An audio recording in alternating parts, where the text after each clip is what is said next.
is our source of pride, and we're actually going to Right. try to have a conversation with Roberta as she waves to the grandstand. Just go the now. Roberta, Jessica. hello, you look gorgeous. Hi, how are you today? You look fabulous. Tell me all about the beautiful costume. You know, this right here was made by, there's a group number 47, Carol. She's been in this parade for 27 years. She made this for me for this parade, and I can't thank her enough. So you'll have to watch for them. They're number 47, and they've been in this parade for nearly 30 years. Okay, Roberta, we're gonna walk along with you. Tell me though, what about this vehicle, this car? Tell me about this. This is a 1939 Plymouth. It's owned by Tyler, who was born and raised here in the Bay Area, right here in the Mission District. So I'm so privileged to be in it. Beautiful. Okay, now keep warm out there. Isn't this a beautiful day for the city of San Francisco? I mean, we are celebrating heritage and tradition, and of course our own culture, and I'm so proud to be a part of it. All right, thanks, Roberta. And we're proud of Roberta. Look at her go. She is having such fun. a star. She gives so much time back to the community, and that's the love she's feeling back. She is feeling the love. And Roberto, I want to bring you in on this because we're talking about the lowrider community here, and there's a cultural pride and a history of political resistance that really make them the cornerstone of the community. You know, let's start off with low riding was at one point illegal.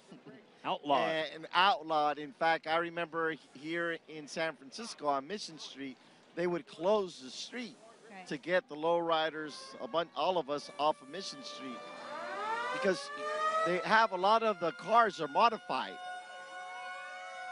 And so what you're hearing is that, especially these old cars, they put sirens on, and it's a sign of, you know, letting you know we're coming.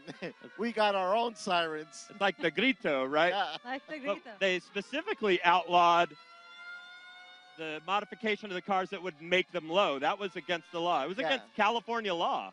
And originally, actually, before hydraulics, you just drop the back of your car, and some guys would put cement bags, or they would Sandbags, just right? to drop, get them to drop to the bottom. And now with modern technology, you know, you could buy a nice set of hydraulics. And I remember the times when you, if you could get your car to jump up high enough to crush a can, you were the guy, right? You were the homeboy. But now you got hydraulics systems that you can lift your car from the back, the front, you can go side to side.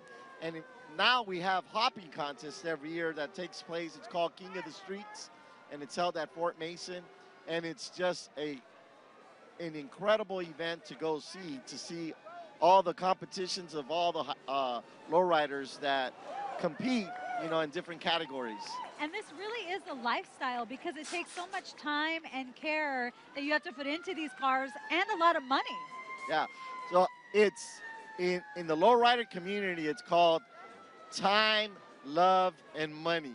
You gotta have the time, you gotta have the love, and you gotta have the money. Speaking of money, you were telling us, it's not just here in the Mission District or the United States. These are popular around the world. Yeah, so we got, in Japan, it's huge lowriding in Japan. So you could actually sell your lowrider that you built here and get $75,000, $100,000, $150,000 for your car, and they'll pay for the shipping to have it shipped out. It's amazing to think about that, how much of a worldwide phenomenon it is, and then at one point, you remember when it was outlawed. Yeah, so I remember I got arrested a few times. I got plenty of tickets, and I remember one time the judge